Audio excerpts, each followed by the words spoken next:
Hey guys, welcome in to Right on Rangers Live.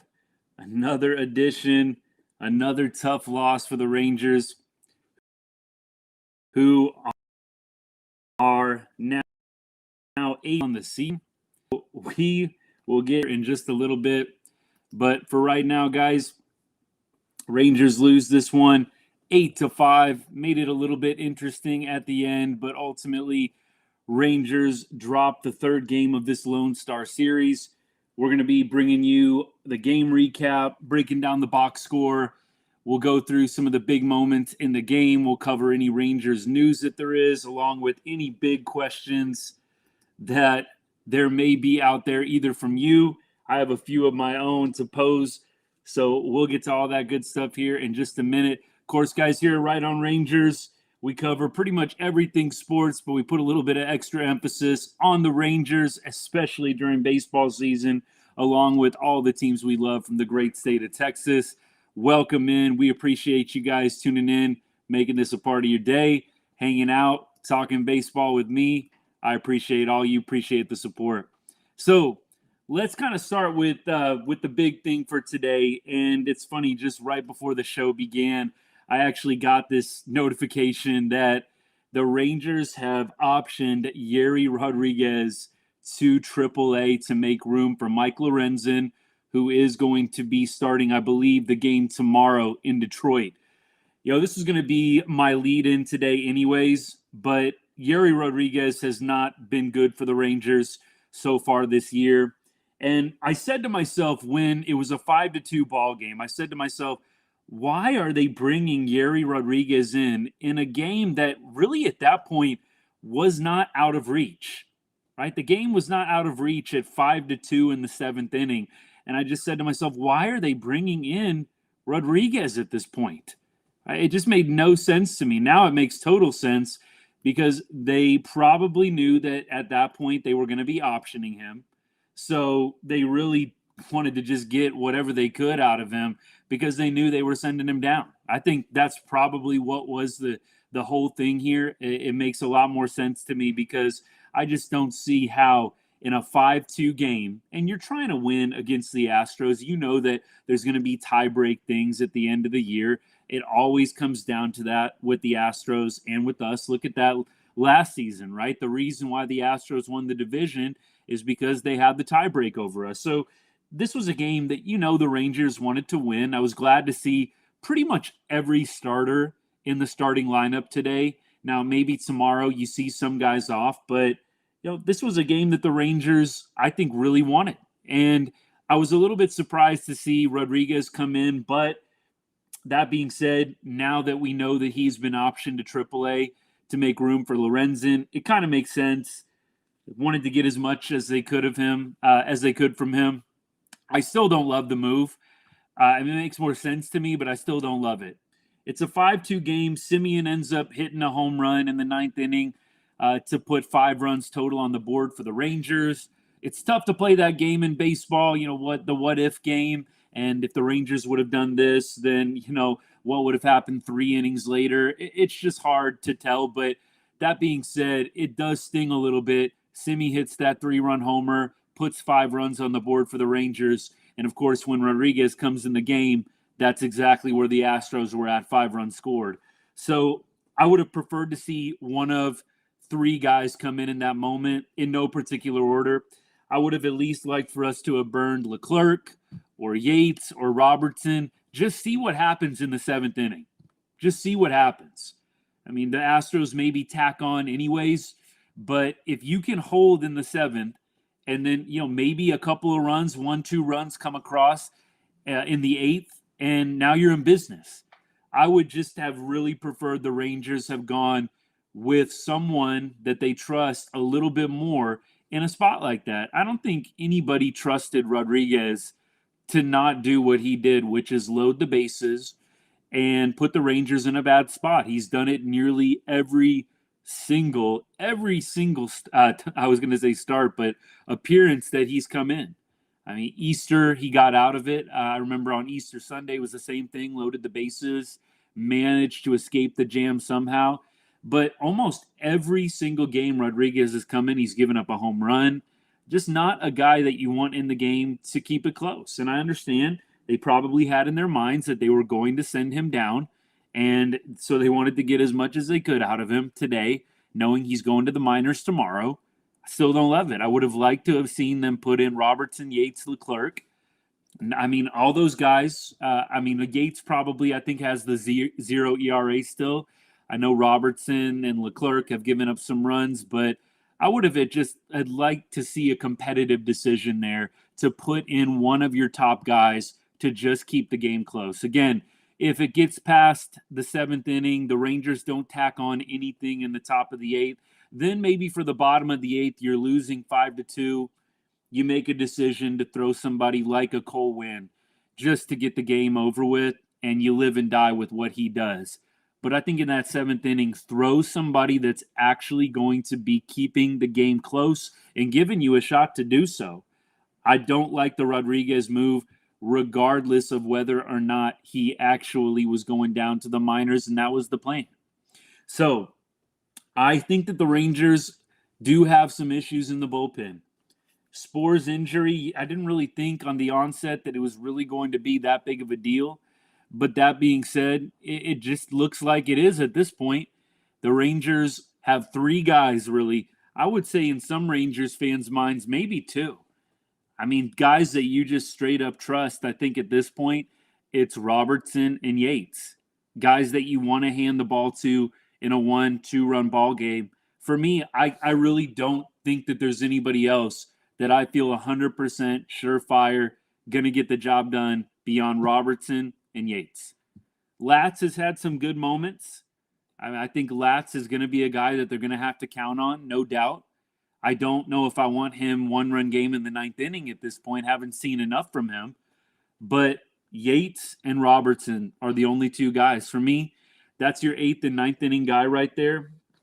Until Leclerc shows you that he can have a 1-2-3 inning from time to time, I think he needs to be 6th inning guy, 7th inning guy, and you're hoping for the best. You've got to pitch Leclerc at this point. I know a lot of Rangers fans tire of him, don't like seeing him coming into games, but you need Leclerc. And the Rangers, I think, already have to walk a fine line with him. You don't want to ruin his confidence by making some big demotion. I'm sure that Leclerc is going to be mixed and matched a little bit at this point. I wouldn't be shocked if the Rangers are kind of quietly going to move maybe to a little bit of a closer by committee. Bochy doesn't strike me as the guy to make a big deal about something like that, but it just wouldn't surprise me if you start seeing Robertson, you start seeing Yates come into the 9th inning from time to time. Maybe I'm wrong, but I think that they're going to start doing a lot more matching up with some of those guys. They just got to find a way to hold ball games. I think that the margin for error very small right now with that bullpen. Bochy has always kind of been the master of the bullpen. I think he did it for us last year in the postseason. So I can't say that, my trust for Bochy is anything but high at this point in the decisions he makes. I mean, obviously, we're not always going to agree on every single thing that the Rangers do and decide as a coaching staff, as fans. But I didn't like the Rodriguez move today. I would have liked to have seen them put in somebody that gives them a competitive chance. I think most of us know you put in Rodriguez, the probability there's going to be a 1-2-3 inning is pretty low. And this Astros lineup is a great lineup. And they didn't even have Bregman playing this entire series. I really just thought about that right before I got on the live, is they didn't even have Bregman this entire series. Granted, Bregman is not on fire right now. His average is not great. He's not hitting the ball like he usually does. But the Astros win 2 out of 3 without, I would say, arguably probably their 3rd best player. I think you go Alvarez, Altuve, and then Bregman. So the fact that they were able to get that much out of their lineup without their 3rd best player, it just goes to show you it's a great lineup. I mean, maybe, now that I'm thinking about it, maybe Tucker, you put in that 3 spot right behind Altuve, and then it's Bregman afterwards. But he was definitely, I think, going to be a big part of this series. Out with the illness, I kind of thought to myself, this would be a great series to take advantage. Without him in the lineup, Rangers couldn't do it, and they dropped to 8-8 on the season. We'll do a little bit of a game recap at the moment. So Altuve started out this game with a bang, home run off the foul pole, and hit another solo home run after that, which put the Astros up 2-0. Evan Carter had a nice blast out to right center field that pulled the game within 1 run. And that was a pretty nice shot from Evan Carter. I'm just looking at some notes here, but looks like that home run, 104 exit velocity, 407 feet off the bat. So it was smoked. I mean, that was gone pretty much right off the bat. Had a good feeling it was going to be a home run. I love how Evan Carter, though, regardless of whether or not he's absolutely smoked the ball out of the stadium, just runs hard right out the box every single time. I just love that. It's the little things for me sometimes. Evan Carter just always running hard out the box, even when he absolutely tattoos a baseball. So Evan Carter, home run. Good to see him getting going. I said about Evan Carter, I hope that they just keep playing him every day. He's getting hot right now.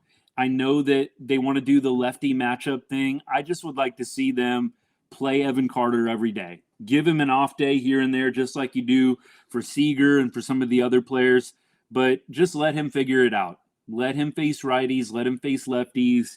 I want to see him develop and continue to get better and better. I don't think that at this point you need to be platooning Carter when there's a left-handed pitcher.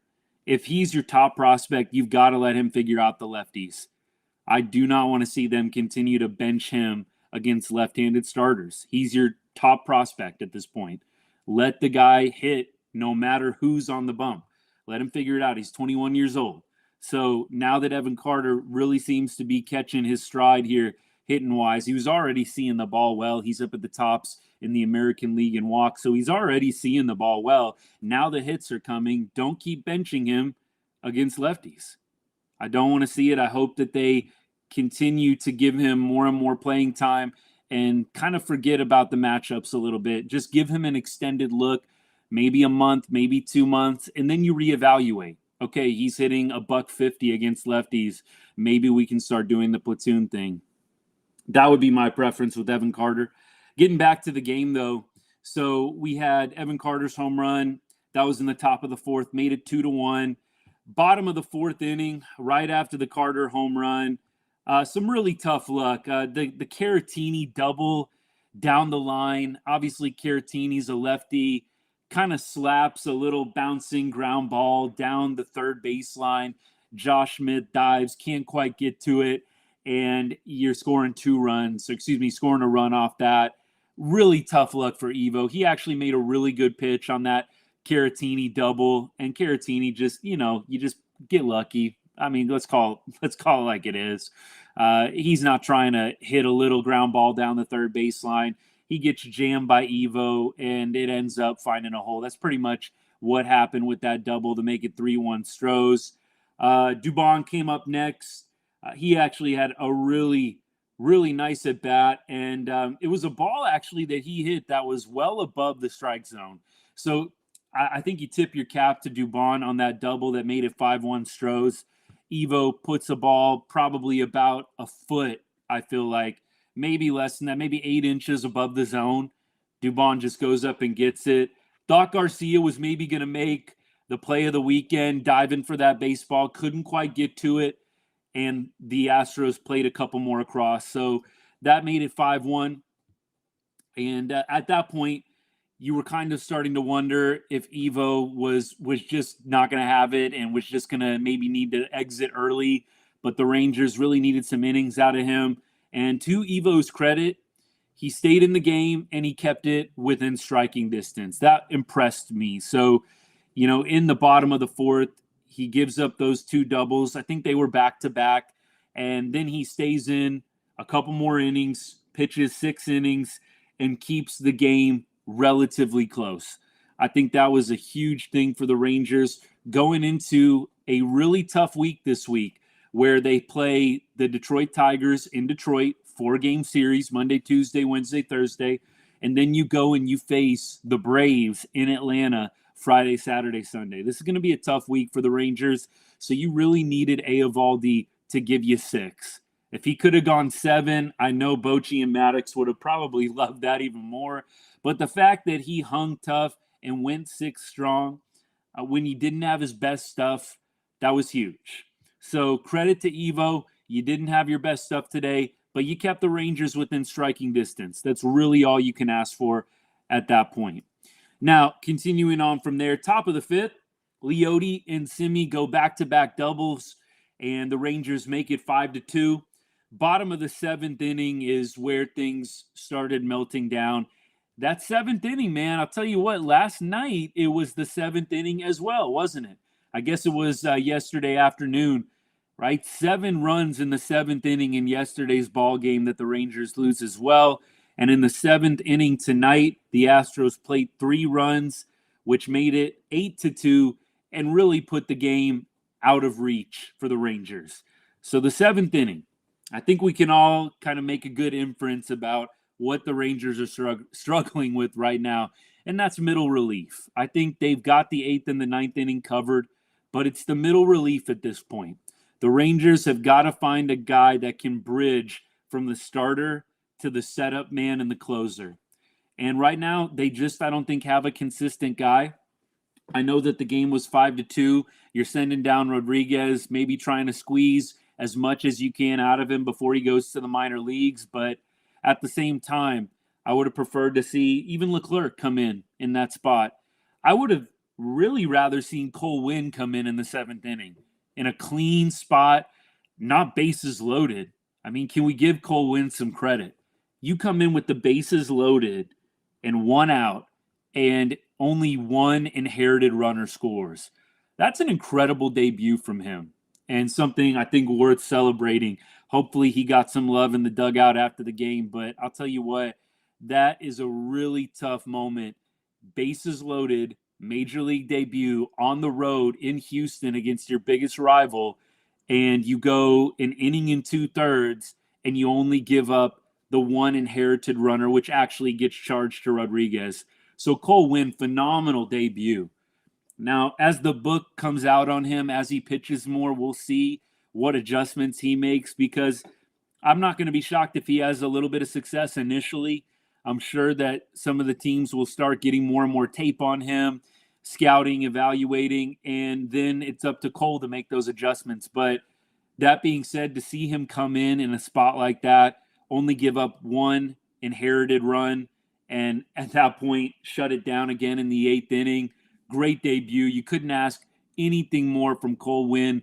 Very, very happy for him and glad that he was able to be successful in his first start, because we've seen plenty of times where rookies come in bad spots making their major league debut and they just get absolutely just shelled, right? I mean, look at the guy Houston called up to face us last Monday, 6 days ago, Henley. I talked about him yesterday. I mean, that dude just got shelled, right? On a really quick turnaround, really quick notice start. It happens in major league debuts. The Astros debuted a guy, I think even yesterday or Friday, who ended up getting shelled. I think it was in Friday's game, one of their relievers, after the starter came out. He debuted and he got hit around by the Rangers. So not every MLB debut goes this well. So congrats to Cole Winn. Glad to see that he pitched an inning and 2/3 strong, 0 earned runs. I don't think the Rangers could have asked for a better start from him and his major league career. Then in the top of the 9th, Rangers tried to make it interesting. Marcus Semien hits a 3-run homer with 2 outs and makes the game within 3, and then the Astros are forced to put in their closer. I like that we at least forced them to put in Hader. So that is, I think, a positive. Look, we don't face the Astros, but anytime you can force the other team in a game that was pretty far apart at one point to bring in their best arms, like the Astros really did to us on Friday, right? It was 12-3, Rangers were up, and the Astros forced us to put in our best relievers in a game where we really shouldn't have had to. So we're able to do that to the Astros today. Doesn't really matter because we go to Detroit tomorrow, but I just still like it. Still like that we forced them to put in their best guy to close out the game. Seager strikes out, game over. Astros win 8-5, and that's the recap for you. So we're going to do a little box score review. Simi goes 2 for 5 with 4 RBI. Big game for him today. Scored a run, average up to 288 on the season. Semien, like Dolly, loves hitting in Minute Maid Park. I think he has a 22-game hit streak now, if I'm not mistaken. Dolly, I think, is up to 13 games for his hitting streak at Minute Maid. So Semien and Adolis Garcia love hitting in this ballpark. So look, I'll take that. They're going to be playing some more games here in Houston, obviously, moving forward. So glad to see Semien, Dolly continue their hitting streaks here in Houston. And as we go to Seager, I think he had 1 hit today. That's right. I got a little refresh on my page here. 1 for 4 with a walk. So Siegs was on base twice. I've been trying not to sound the alarm on Seager because he's such a good hitter. Probably my favorite Ranger, and for a lot of Rangers fans, I think that's the case too, especially for all of his heroics in last postseason. But I think it's time to start asking if Corey Seager is potentially in a little bit of a slump right now and having some problems with the bat. I know that he didn't have a spring training. Don't want to be too hard on him. I know he's probably getting back into the swing of things. But at the same time, I'm starting to get a little bit concerned. I know that the average looks decent. Only 1 home run on the year. And I feel like he had a nice double in the opening game of the series on Friday. But just not seeing the same Seager that we are used to up there. And I'm sure that it will come in time. But it is concerning because as Seager goes, the Rangers usually go. You see Seager with a 2 for 4 night, a 3 for 5 night, and the Rangers are usually winning. You see Seager go 0 for, you see Seager go 1 for 4, 1 for 5, and it's not shocking to see the Rangers behind or losing. So I really do feel Seager has got to heat up if these wins want to start stacking up for the Rangers. I think that hopefully as time goes on, he'll continue to get better with his timing. He'll continue to get more comfortable at the plate after having a hernia surgery right at the beginning of spring training or before then. But I'm starting to get a little bit concerned about Seager. Doesn't quite look comfortable up at the plate at this point. Hoping that he will turn it around and continue to get back to his usual ways. But Corey Seager going 1 for 4 tonight with a walk. And he looks like, 304 average, 793 OPS. So the numbers don't look bad. But I think for those of us that have been watching every game, just doesn't look quite like himself yet. Evan Carter talked about him 1 for 4 tonight with a home run. Really nice home run shot to right center field, 407-foot blast, and 104 miles an hour off the bat. Dolly goes 1 for 4. Smith goes 1 for 4 as well. Every Ranger actually got a hit tonight. Every Ranger in the lineup got a hit, and that's always a good thing. It's pretty rare, actually, when you see everybody in the lineup with a hit that you take a loss. But unfortunately, in the big moments, the Rangers just didn't come through. 6 runners left on base. There was a notable moment, I believe. I'm just looking at all my notes here. It was Heim in the top of the 4th. 2 runners on, 2 outs, and strikes out on her really bad pitch. So the Rangers had some moments where they had runners on base and just weren't able to come through tonight. Langford goes 1 for 3 with a walk.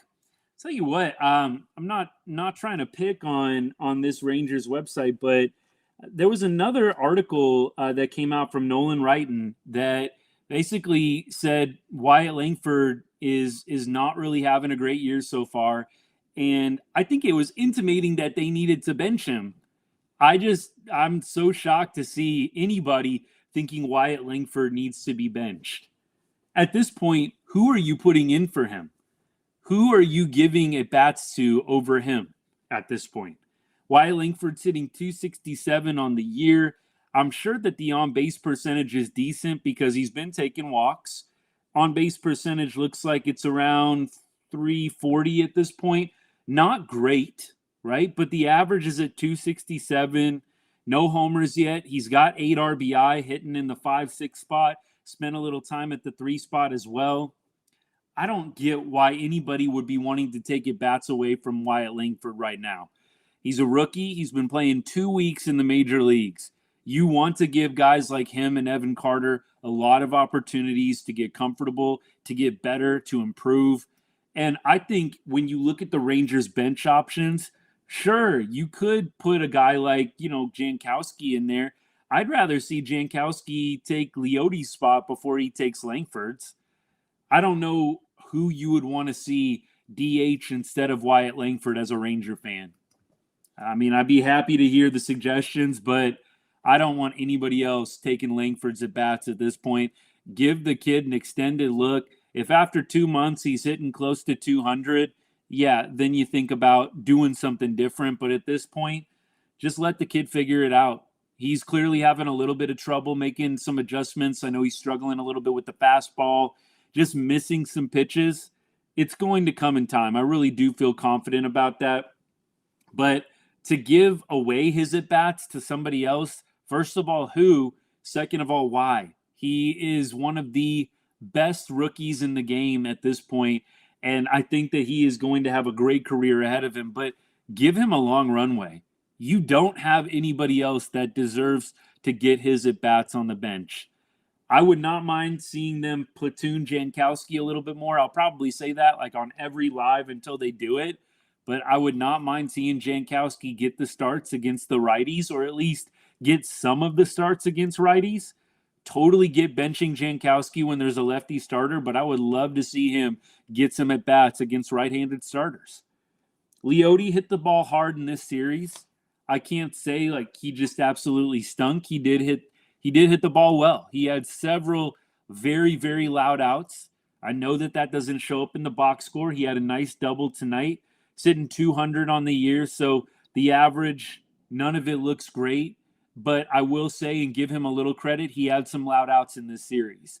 That said, I still would like to see Jankowski get some at-bats against righty starters. I'll be curious to see what the Rangers do for tomorrow.